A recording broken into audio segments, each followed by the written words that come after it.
She had everything money could buy, yet her heart was colder than the marble halls she lived in. When life confined her to a wheelchair, she built walls so high no one dared to come close. But one ordinary evening, a little girl reached out with an act so simple yet so unexpected that it changed everything. Friends, may this story remind you that even the hardest hearts can be touched by kindness. I wish you peace, health, and joy wherever you are listening from tonight. Tell me, what country are you tuning in from, and what time is it there? In a grand house on the frozen edge of Lake Champlain, Vermont, winter pressed down with a heavy hand. The shoreline was hidden beneath snowdrifts. The lake stretched out like a sheet of dull glass, and the wind rattled at the tall windows as if asking to be let inside. Inside, silence ruled.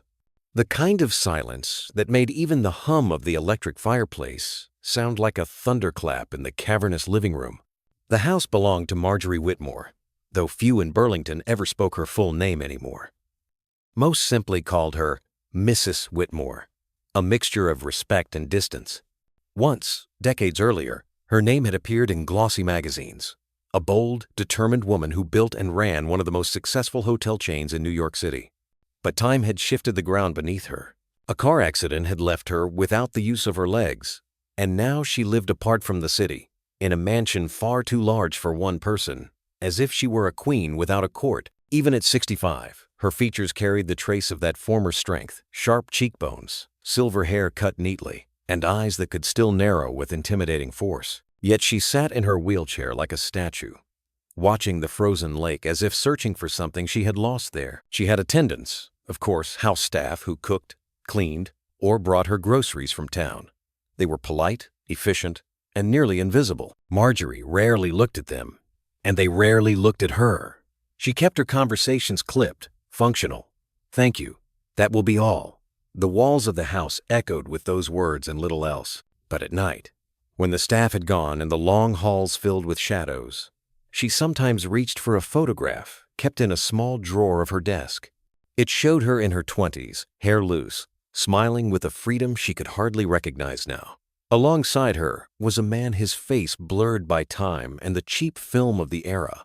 The picture was old, faded, but she knew what it meant. Behind that smile was a story she had buried so deep she could almost believe it wasn't hers. A love rushed, a pregnancy hidden, and a choice she had never forgiven herself for. Tonight was no different. She rolled her chair closer to the window, letting the cold moonlight fall across her lap, and let the weight of memory settle in. The town below twinkled, with holiday lights, string after string of warm bulbs lining Church Street Marketplace, where families were no doubt finishing dinner at diners, children laughing with paper cups of hot cocoa in their hands. She could almost hear the faint echo of those sounds if she leaned far enough toward the glass. Yet none of it belonged to her. She had money, she had a roof of stone and wood, but she did not have what those families had: belonging. A phone rang on the side table, startling her. The caller ID glowed with the name of her younger sister. Marjorie hesitated, let it ring twice, then pressed the silence button. She wasn't ready for that conversation. She wasn't ready for any conversation. Better to remain in control, in her chosen isolation, than risk reopening old wounds. And so she returned to the view outside, arms folded tightly across her chest. From time to time, she imagined a voice, a child's voice, calling her Mom. It came unbidden, a whisper from dreams she never admitted to anyone. Usually, she dismissed it quickly, telling herself it was nothing but a trick of her mind. But the whisper always lingered longer than she wanted. The house seemed to shiver with her. A draft wound its way through the corridor, rattling a door, carrying the faintest creak of wood. For a moment, she thought she heard footsteps, but then reminded herself it was only the house settling against the cold. The estate was too large, too empty, and her imagination was her only company. The hours slipped by as they always did, slow and heavy. Marjorie wheeled herself back to her study, a long room lined with shelves of books she rarely opened anymore. Dust clung to their spines, and the scent of old paper hung in the air. She switched on the lamp at her desk, its amber glow pooling across scattered documents she had not read in weeks. Business reports, charity proposals, letters left unanswered, they all seemed irrelevant. The empire she had once built ran without her now, tended by managers and accountants. She was no longer its engine, only its shadow. Her eyes strayed again to the drawer with the photograph. She opened it and stared at the young woman smiling up at her from another lifetime. For a long while, she simply held the picture in her lap, tracing the blurred outline of the man's shoulder with her fingertip. The accident had stolen her mobility, but it had only deepened an isolation she had carried long before. Even at the height of her career, she had kept her heart sealed off, guarding herself with ambition and precision. Friends had slipped away. Lovers had not lasted. And that one pivotal choice so many years ago, the choice to let her family make the decision for her, had shaped everything since. She told herself she was too young, too unprepared, too pressured. But in the quiet of the night, excuses crumbled, and only regret remained. A log cracked in the electric fireplace, its artificial glow flickering like memory. She closed the drawer sharply, as if slamming a door on her own past. "Enough," she whispered aloud, though no one was there to hear. From outside came the distant chime of a church bell striking 10. In Burlington, families would be settling in. Mothers tucking children under blankets. Fathers locking front doors against the cold. The image rose so vividly in her mind that for a moment she felt herself there seated at a kitchen table with warm light overhead, a mug of cocoa between her palms, the hum of laughter close by. It was a picture she had never known and never expected to know. The phone buzzed again, another call. She ignored it once more. She told herself she was content with her solitude, that she had earned the right to live on her own terms. And yet her chest ached with the weight of silence. That night, when she finally drifted into sleep in the large, lonely bedroom upstairs, her dreams betrayed her. She saw a small child running through the halls of the house, bare feet tapping against the wood floors, laughter echoing like bells. The child turned, eyes bright, and called out to her, "Mom!" The word rang so clear, so real, that she sat upright in bed with a cry. It took her several moments to realize she was awake, that the room was empty, and that no child had been there at all. She pressed her hands to her face, trembling. It was only a dream, she told herself, only a trick of memory, but the echo of that word, Mom, refused to fade. She rolled back toward the window, pulling the curtain aside. The moonlight lay across the snow, cold and merciless. For a long while she stared at the frozen lake, her breath shallow, the whisper of the dream still pulsing through her. She told herself it was just a dream, but deep down, she feared it was a memory.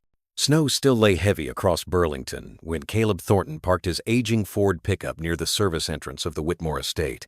The truck rattled as the engine shut off, coughing one last puff of smoke into the night air. He sat there for a moment, rubbing his calloused hands together, watching his son Eli fasten the zipper on his coat with more determination than skill. "Got it?" Caleb asked. "Yeah, Dad," Eli replied, grinning through the missing gap of a baby tooth. The boy's breath rose in clouds against the frosty night. Normally, Caleb never brought his son along for these late-night shifts. Being the night guard for the Whitmore property wasn't glamorous work, but it was steady, and it paid enough to keep their small apartment on South Winooski Avenue warm. Still, the babysitter had canceled last minute, and Caleb had run out of favors with his neighbors. Eli had insisted he could come along. "I'll be quiet," the boy promised earlier. "Like a shadow." Caleb had chuckled. Shadows don't ask for hot cocoa every hour. Now, walking up the shoveled path to the back door, Caleb wondered if he'd made a mistake. The mansion loomed against the dark sky, tall and silent, its windows reflecting the faint glow of Burlington's downtown lights across the lake. There was something about the place, its grandeur, its emptiness, that unsettled him, though he'd never admit it out loud. Inside, the halls greeted them with the faint scent of polish and old wood. Their footsteps echoed against marble floors, the sound swallowed quickly by the high ceilings. Caleb clicked on his flashlight, though he knew the route by heart. The job was simple. Check doors, ensure alarms were set, keep an eye on the property until dawn. Eli, wide-eyed, whispered, "It's like a castle." "More like a museum," Caleb murmured. He adjusted his jacket, his heavy boots scuffing against the rug. "And museums are meant to be looked at, not touched. Stay close, all right?" The boy nodded but lagged behind.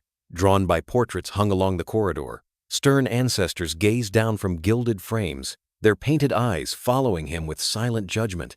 Eli felt a shiver crawl down his spine, but pressed on, curious.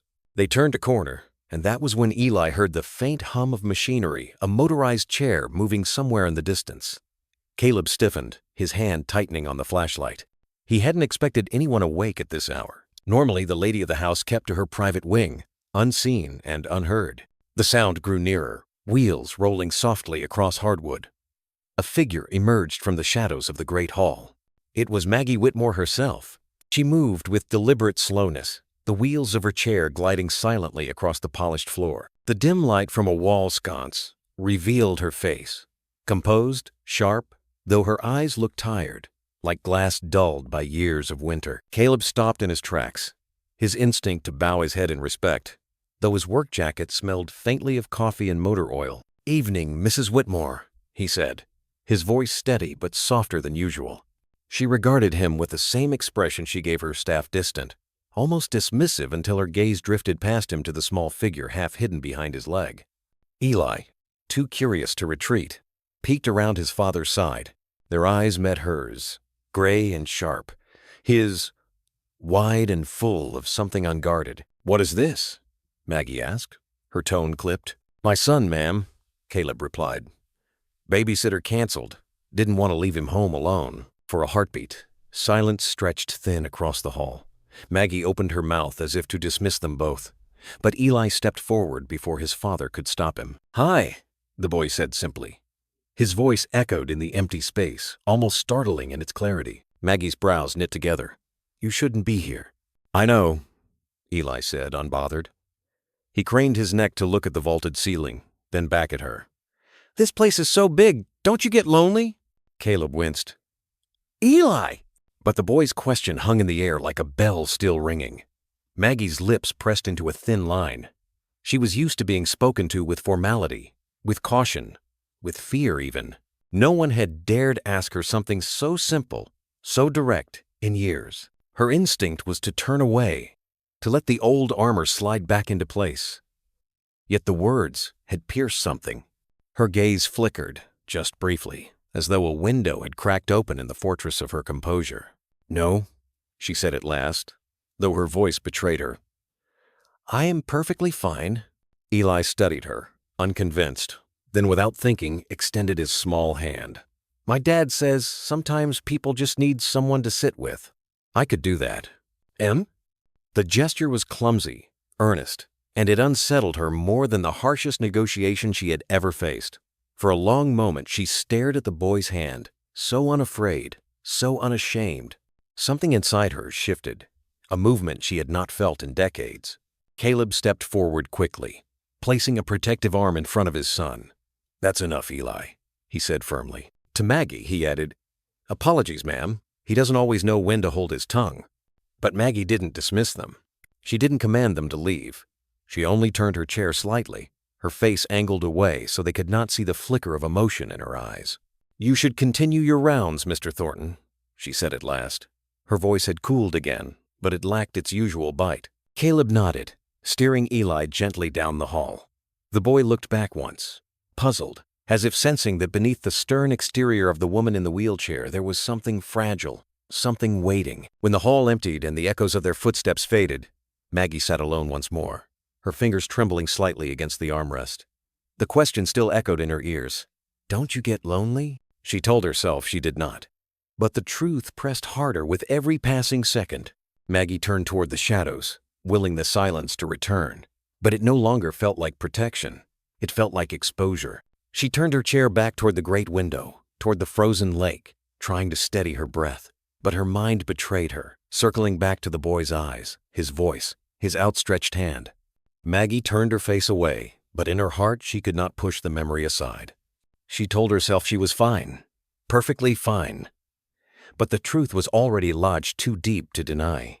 Maggie turned her face toward the dark glass of the window. She told herself she was fine, but in her heart, the boy's words kept echoing. "Don't you get lonely?" And she could not find an answer that rang true. The next morning brought a sky the color of pewter. Burlington was just waking as the snowplows groaned along Main Street and shopkeepers shoveled sidewalks clear for the day's foot traffic. In town, windows glowed with yellow light, promising warmth against the bitter wind. Maggie had rarely ventured out since the accident, but something restless tugged at her. She instructed her driver to take her into Burlington, though she gave no reason, not even to herself. Her wheelchair fit neatly into the lift at the back of the black SUV, and soon she was being rolled across the cobbled stretch of Church Street Marketplace, where the scent of roasted coffee beans mingled with the crisp Vermont air. She chose a small cafe tucked between a bookstore and a knitwear shop. The door chimed as she entered, releasing the hum of chatter and the aroma of fresh muffins. A waitress, apron tied, smile brisk, guided her toward a table by the window. Maggie settled in, her coat folded neatly on her lap. She ordered coffee, black, no sugar. It was meant to be a short visit, a way to break the monotony. Yet as she stirred the steaming mug, her attention snagged on a pair who stepped inside. Caleb Thornton and his boy. They looked out of place among the college students and office clerks, Caleb in his heavy work jacket, boots dusted with road salt. Eli, with his school backpack still half-zipped, a knitted hat sliding down one ear. They greeted the waitress cheerfully, placed their order for hot cocoa and pancakes to go, and sat at a small table near the counter while they waited. Maggie's gaze lingered despite herself. She watched as Eli leaned across the table, animatedly describing some adventure at school. Caleb listened, nodding with genuine patience, occasionally chuckling under his breath. When the waitress returned, Caleb tipped her with a quiet thank you, a gesture so ordinary yet so unfamiliar to Maggie's insulated world that it caught her off guard. Eli spotted her before she could look away. His face lit up with the same unguarded openness she had seen in the hallway the night before. He waved just a small flick of his mittened hand. But it was enough. Maggie felt her pulse quicken. She gave the slightest nod in return, though her throat tightened as if she had spoken aloud. The waitress returned to refill her coffee, and Maggie overheard Eli's words as clear as if they were meant for her. "Dad, I wish I had a mom. Just someone to tell me good night." Her hand froze on the mug. Caleb said nothing for a long moment, only reached across to squeeze his son's small hand. The boy smiled anyway, as though hope itself was enough. Maggie looked down quickly, eyes burning in a way she did not understand. Maggie lingered in the cafe longer than she intended. The coffee grew cold, untouched, while she found herself listening to the rhythm of their conversation. Caleb's voice was low, steady, carrying the kind of patience she had rarely witnessed in men of his age. Eli's words tumbled out in bursts, about spelling tests, about a dog he'd seen outside, about the snow fort he wanted to build that weekend. For every story, Caleb gave a nod, a smile, or a quiet laugh. It was not just listening, it was engagement. Like each detail from his son was worth its weight in gold. Maggie felt something stir uncomfortably in her chest. She had dined in the finest restaurants, discussed contracts with the wealthiest men, but the simple sight of a father listening to his child unsettled her in ways she could not define. Eli noticed her again.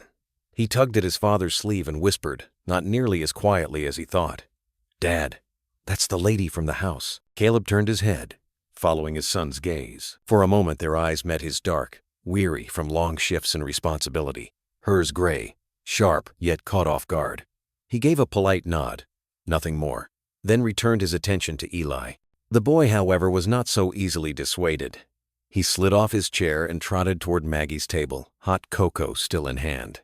"Hi again," Eli said, his mitten tugging at the rim of the paper cup.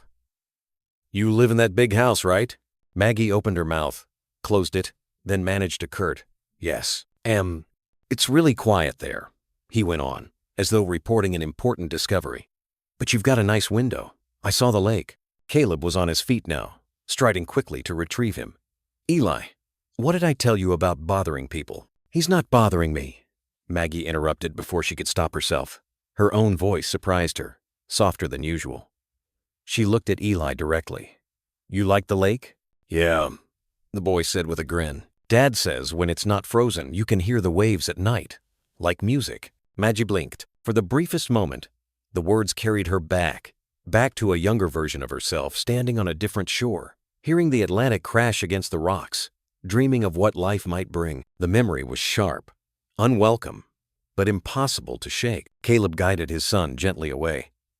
"Sorry, ma'am, he's friendly." Maggie only inclined her head, hiding the tremor in her hands. "So I see. Then They collected their order and left soon after. Eli gave one last wave from the doorway, his breath fogging the glass. Maggie sat frozen long after they were gone, staring at the reflection of her own face in the cafe window. When her driver returned to wheel her out, she caught herself asking, "Do you know that man? The guard?" "Thornton, yes, ma'am," the driver replied. "Hard worker. Lost his wife years back. He's been raising the boy alone ever since." "Oh." Maggie said nothing, but the information clung to her all the way home. That night, when she returned to the silent mansion, she could not bring herself to close the drawer with the old photograph. Instead, she left it half open on her desk, the smiling face staring up at her like a question she could no longer avoid. 2 days passed before Maggie found the courage to act on the unease that had taken root in her chest. The image of Caleb's apartment building had haunted her ever since her brief visit to Church Street. She told herself she only wanted to understand him better, to see for herself how a man of modest means raised a boy with such light in his eyes. But in truth, she was chasing something she could not name, a tug from the past that left her restless in her own home. On a gray afternoon, clouds gathering low over Lake Champlain, she ordered her driver to take her into town. The SUV wound through narrow streets until it pulled up before a red brick building with ivy creeping stubbornly up its walls. The paint on the trim was peeling, and bicycles leaned against the stoop. It was the kind of place Maggie had never once set foot in, not even in her youth. The driver helped lower her chair onto the salted pavement. She moved slowly to the entryway, the scent of boiled cabbage and laundry soap greeting her as she pressed the buzzer marked Thornton, 2B. The door at the top of the stairs opened a crack, then wider. Caleb appeared, hand braced against the frame, surprise flashing across his face. "Mrs. Whitmore?" he asked. His voice carried both respect and caution. "I wanted to see your home," she said, the words stiffer than she intended. He hesitated, then stepped aside. "It's not much, but you're welcome." The hallway inside was narrow, lined with mismatched hooks holding winter coats. Maggie's wheels squeaked softly on the worn floor as Caleb guided her into the living room. Warmth enveloped her immediately, heat from a radiator, the faint scent of coffee, and something else. Life. The room was small, but every inch spoke of use. A couch draped with a knitted blanket, shelves crowded with paperbacks and framed photos, school projects taped proudly to the refrigerator door visible through an archway to the kitchen. A Lego creation, half finished, sat on the coffee table, its pieces scattered like confetti. Maggie looked around in silence, her heart tightening. Her own home, with its echoing marble floors and polished surfaces, felt more like a mausoleum than a dwelling. This place modest, though it was breathed. "Dad?" a voice called from the kitchen. Eli burst into the room, his face lit with excitement. He wore socks that didn't match. One striped, one plain, and there was a smear of peanut butter on his cheek. When he saw Maggie, he grinned. "You came!" She stiffened, caught off guard by his enthusiasm. "Yes," she said softly. "I did. Want to see what I made?" He rushed to the corner and returned with a shoebox diorama of the solar system, planets dangling from string, painted in bright, uneven colors. "This one's Jupiter. I used all of Dad's gold paint." Caleb chuckled. "All of it?" Maggie studied the project with more interest than she expected.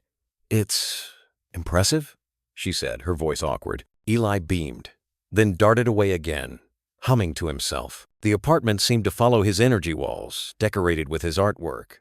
Books with bent spines from his eager hands, even a pair of muddy sneakers by the door too small to belong to anyone else. And then Maggie's gaze fell upon a shelf in the corner.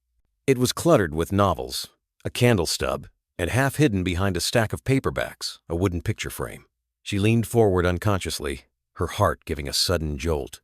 The photograph inside showed a baby, barely a year old, nestled against the chest of a young woman. The woman's face was turned slightly away, as if shy of the camera, but the angle was enough. Maggie's breath caught in her throat. The curve of the jaw, the shape of the mouth, the faint arch of the brow. It was her, or it might as well have been. Her fingers gripped the arms of her chair. She dared not reach for the photo, but her eyes burned as she stared. Memories she had fought to suppress surged back. The secret visits to a doctor, the whispered arguments with her parents, the night she was told the baby would never live to see morning.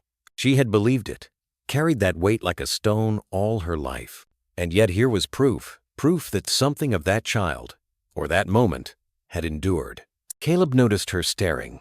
He stepped closer, lifting the frame with a gentleness that betrayed its importance. He dusted it with his sleeve before setting it back carefully. "That was Eli's mother," he said quietly. "We lost her not long after he was born. This is one of the only pictures we have." Maggie forced herself to nod, though her vision blurred. She wanted to ask 100 questions, but the words tangled in her throat. "I keep it here for Eli," Caleb continued. His eyes softened. "So he remembers she was real, even if the memories aren't his." Maggie turned her face away, afraid he would see the storm inside her. The boy's laughter drifted in from the kitchen, carefree, unaware of the earthquake shaking her. "You've made a home," she said at last, her voice brittle. Caleb gave a small, almost embarrassed shrug. "We do what we can." Eli returned, clutching a battered storybook. "Can I read to her, Dad?" Caleb smiled. "Maybe next time. Let's not overwhelm Mrs. Whitmore." Maggie shook her head quickly, surprising herself. "It's not overwhelming. It's nice." The boy climbed onto the couch, flipping the pages with eager fingers, reading aloud in halting bursts. Maggie listened, her throat tight, every word cutting deeper because she knew what she was beginning to suspect.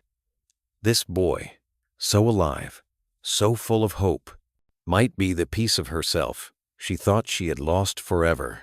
When at last she excused herself, Caleb walked her to the door. "Thank you for coming," he said simply. It meant a lot to Eli. She nodded, unable to speak. Back in her mansion, silence closed around her like a shroud.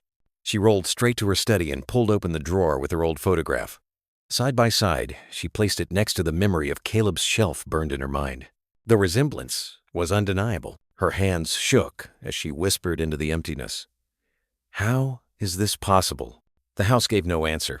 Only the old wood creaked, as though it too held secrets it would never reveal.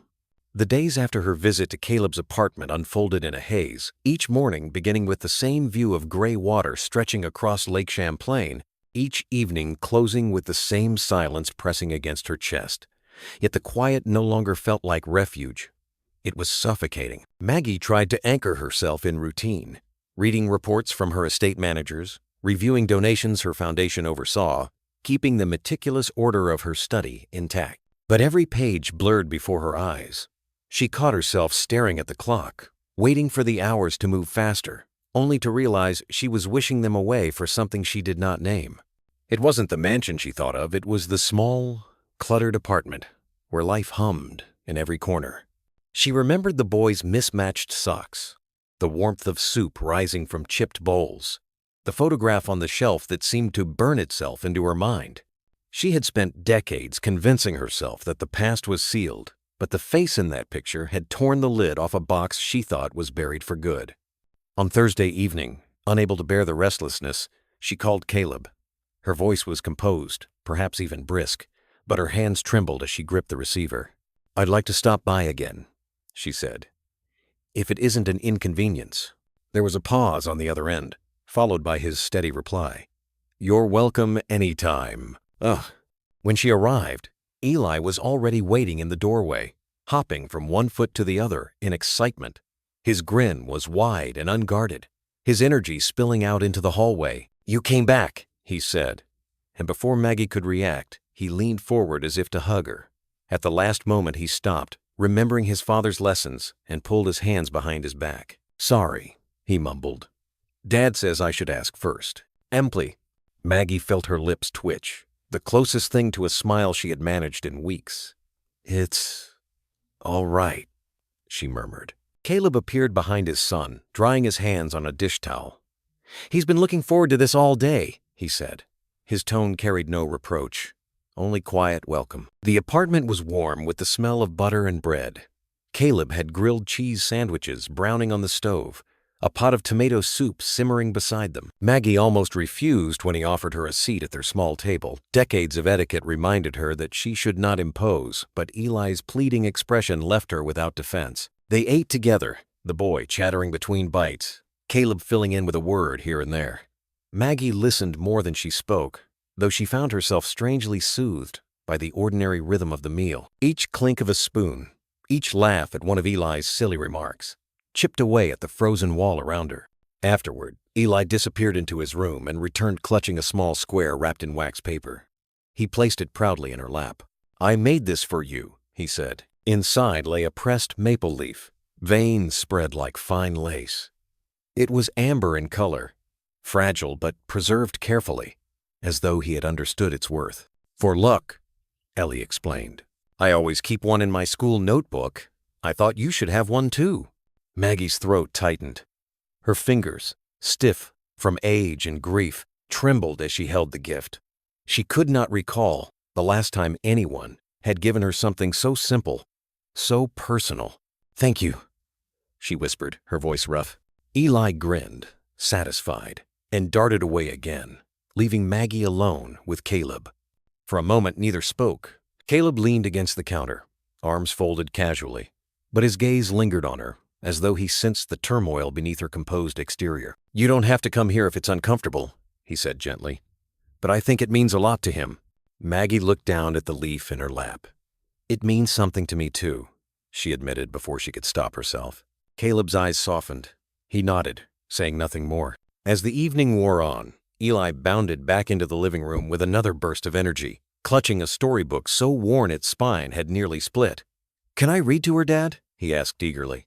Caleb chuckled. "You've already read it to me twice this week." "But she hasn't heard it," Eli insisted, hopping onto the couch. Maggie almost refused, instinctively retreating into her old defenses, but she surprised herself by saying, "I'd like that." Eli's smile lit up the room. He perched cross-legged on the cushion, stumbling through the words, occasionally glancing at her to see if she was listening. His voice was halting, but every syllable carried a kind of pride that pierced her heart. She listened, her hands resting lightly on the pressed maple leaf. The boy's earnestness reminded her of things she had forgotten, bedtime stories read by her own mother, the warmth of being cared for without condition. When he reached the final page, Eli leaned forward, pressing a quick kiss to her cheek before she could react. "Good night, Mrs. Whitmore," he said, slipping from the couch with a grin. The gesture undid her. She lifted a trembling hand to touch the spot where his lips had brushed her skin. For a woman who had gone years without touch beyond the clinical hands of aides and nurses, the simple affection of a child struck with almost unbearable force. "Good night, Eli," she whispered, her voice breaking. He dashed down the hall toward his room, calling back to his father to tuck him in. Caleb lingered in the doorway, watching her quietly. "You're good with him," he said at last. Maggie blinked, startled. "I haven't done anything." "Sometimes it's not about doing," Caleb replied. "Sometimes it's just being there." The words settled over her like a truth too heavy to bear. She wanted to speak, to confess the secret clawing at her heart, to tell him about the baby she had been told she lost, to ask if it were possible that fate had circled back in the form of the boy down the hall. But the words would not come. Fear clamped down on her throat, fear of shattering whatever fragile trust had begun to grow, so she only nodded, gathering her coat as Caleb guided her toward the door. The ride home was silent. Her driver glanced at her once in the rearview mirror, but she kept her gaze fixed on the night rushing past the windows. When she reached the mansion, she went straight to her study, ignoring the echoing halls and the untouched dinner tray her housekeeper had left. She set the maple leaf gently on her desk, beside the old photograph she kept locked in the drawer. Two tokens from two different worlds, yet they seemed to belong together. Her hand hovered above them, shaking. At last, she whispered into the empty room, her voice ragged with fear and longing. "If the truth comes out, will he ever forgive me?" The house answered only with the groan of its old beams, leaving her alone with the question that would not let her rest. Autumn arrived in Burlington with a brilliance that seemed determined to stir even the most guarded hearts. By late October, the hills around Lake Champlain glowed with fiery reds and golds, and the town buzzed with preparations for the annual Fall Festival. Booths lined Church Street Marketplace, strings of lights crisscrossed overhead, and the smell of cinnamon, cider, and fried dough hung heavy in the crisp air. Maggie had not attended a public event in years. She had almost refused when Caleb suggested she join them, but Eli's enthusiasm was impossible to resist. "There'll be pumpkin carving, Mrs. Whitmore, and music and candy apples. You'll love it." His words echoed in her mind until, to her own surprise, she told her driver to bring the chair out to the car on Saturday morning. The festival was already alive when they arrived. Children darted between booths with painted faces, couples strolled hand in hand sipping cider, and a bluegrass band filled the air with jaunty fiddles. Maggie's chair moved slowly over the cobblestones, Caleb guiding her gently through the throng while Eli skipped ahead, his laughter ringing out like bells. At first, Maggie's instinct was to retreat. The stares of strangers, the noise, the sheer press of bodies, all of it felt overwhelming. But Eli's constant tug on her arm, his eager insistence that she see each stall, slowly drew her out of herself. "Look!" he cried, dragging her to a booth where children painted pumpkins and crooked smiles. "And over there they have maple candy." His excitement was unfiltered, contagious. At a jewelry stand, Eli dug into his pocket and handed over 2 crumpled dollar bills. The vendor gave him a leather bracelet strung with a single wooden bead. With clumsy determination, he slipped it over Maggie's wrist. "Now you've got festival luck too," he said proudly. The bracelet was simple, rough even, but the gesture landed with the weight of a crown. Maggie's throat tightened as she murmured, "Thank you, Eli." He grinned, satisfied, then rummaged in his backpack. "I almost forgot. I brought something else." From the depths of the bag, he pulled out a worn photograph, edges bent from years of handling. He held it up to her eagerly. "This was my mom," he explained. "Dad says she left when I was a baby, but I keep her picture with me. Don't you think she looks a little like you?" The world seemed to stop. Maggie's breath hitched, her hands shaking as she reached for the photo. The woman in the picture, young, smiling softly, cradling a baby, was unmistakable. The angle of her jaw, the shape of her eyes, even the tilt of her smile. It was like looking into a mirror of her younger self. The sounds of the festival dimmed into a hollow silence. She clutched the photo, unable to speak, every memory she had tried to bury crashing back with brutal force. Caleb's hand touched the back of her chair gently. "Mrs. Whitmore, are you all right?" She opened her mouth, but no words came. Instead, tears she had not shed in decades blurred her vision, spilling hot and sudden down her cheeks. Maggie's vision blurred as she clutched the photograph, her breath coming shallow and fast. The cheerful chaos of the festival spun around her, the fiddles on stage, the chatter of families, the smell of caramel apples, but it all sounded distant, muffled, as if she were underwater. Her shoulders shook. For decades, she had refused to cry, had sealed away her grief like a relic too fragile to touch. Now, in the middle of a crowded street, tears poured freely. They rolled hot down her cheeks, falling onto the photo until the inked faces shimmered through the blur. "Mrs. Whitmore?" Caleb's voice was urgent. He crouched low, his hands steadying the handles of her chair. "You're pale. You need to sit down somewhere quiet." She couldn't answer. The words she wanted to say, that the woman in the picture looked like her because it was her, that the child in the photograph might be hers, that she had lived a lifetime believing a lie stuck fast in her throat. Eli noticed her distress. His smile faded, and he slipped his small hand into hers. "Don't cry," he whispered earnestly. "It's okay. You don't have to." The innocence in his voice shattered her. She bent her head until her forehead rested against the crown of his knit cap, clinging to his hand as if it were the only thing keeping her upright. The boy did not flinch. He only squeezed tighter. Caleb glanced around at the gathering stares. Gently, he maneuvered the chair toward a side street lined with pumpkins, away from the press of the crowd. He knelt again to face her, his eyes dark with concern. "What's going on?" he asked quietly, firmly. Maggie tried to speak. "I'm sorry," she whispered. "I'm so sorry." Caleb's brow furrowed. "For what?" She shook her head, unable to meet his gaze. Her hands clutched the photograph and Eli's fingers at once, as though letting go of either would break her. The band struck up a new tune, lively and fast, but between them hung a silence heavy with things unspoken. Caleb studied her, suspicion sharpening in his eyes. It wasn't just grief. He had seen grief before. This was something deeper, something that rattled the very foundation of who she was. "Maggie," he said slowly, his voice taut with questions. "What are you not telling me?" She turned away, tears still streaking her cheeks, unable to answer. The photograph trembled in her hand. The festival ended with lights twinkling above Church Street. But for Maggie, the evening carried no joy.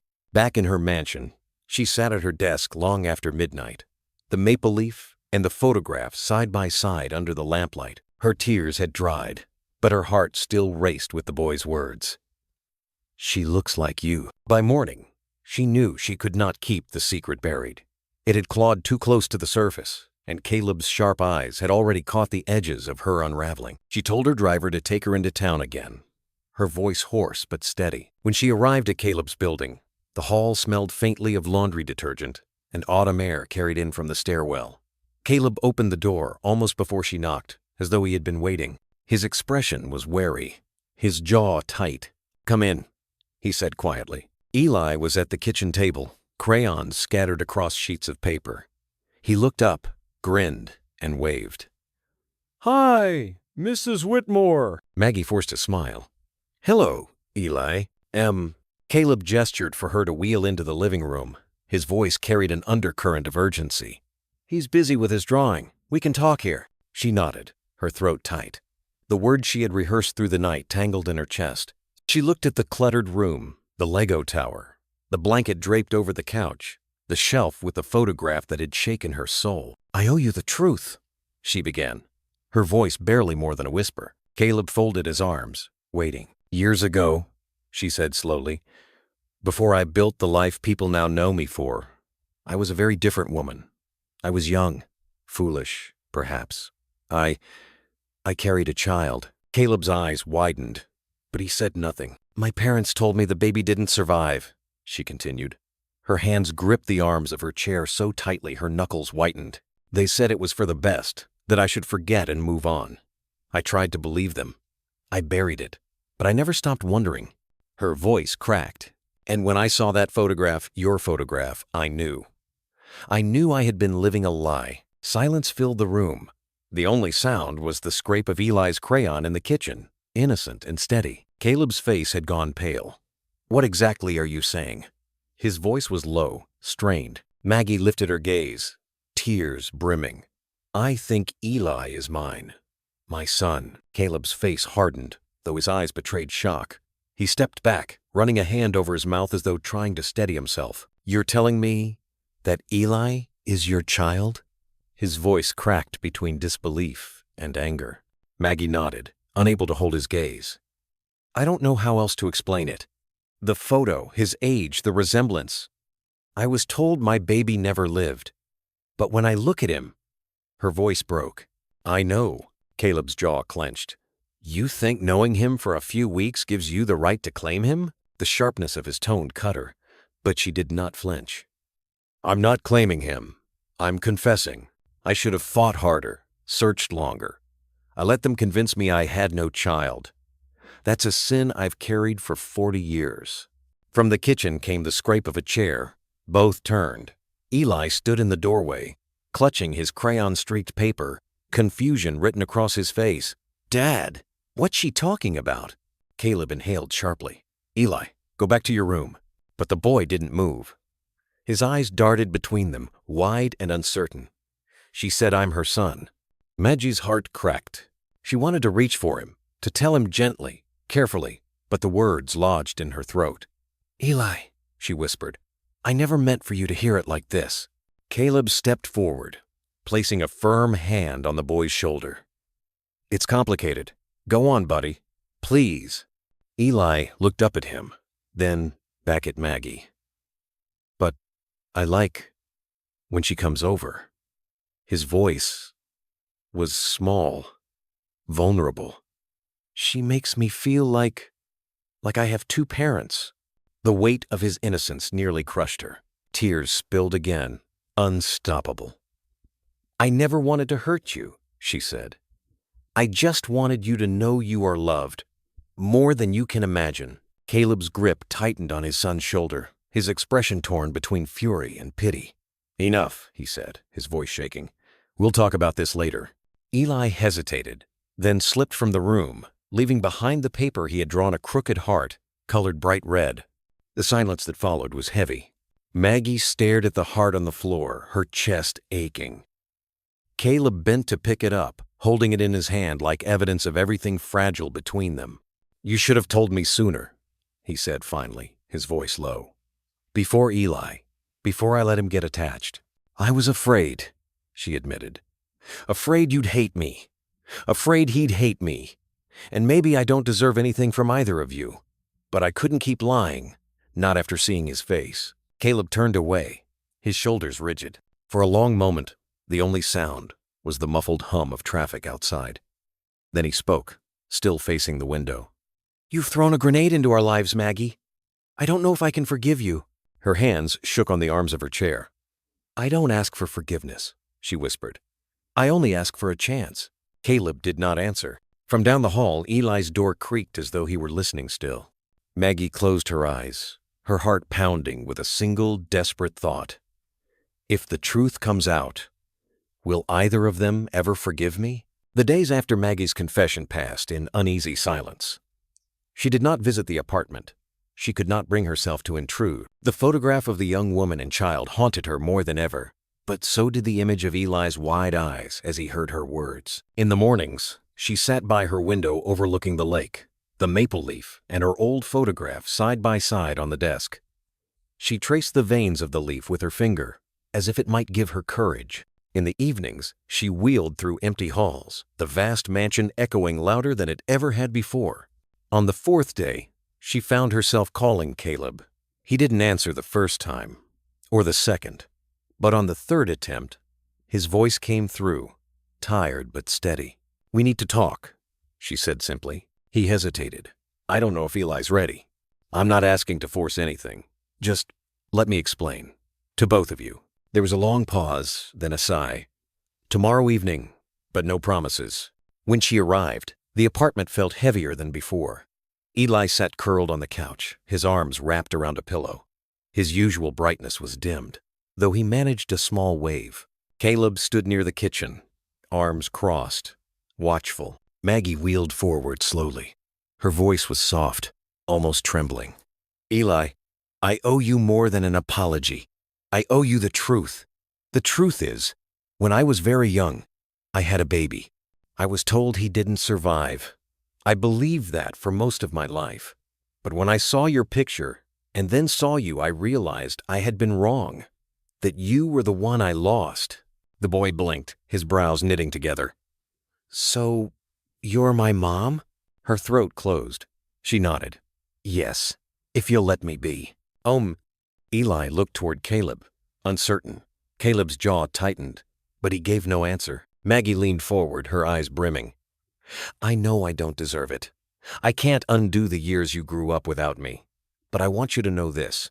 You were never unwanted, not for a single moment.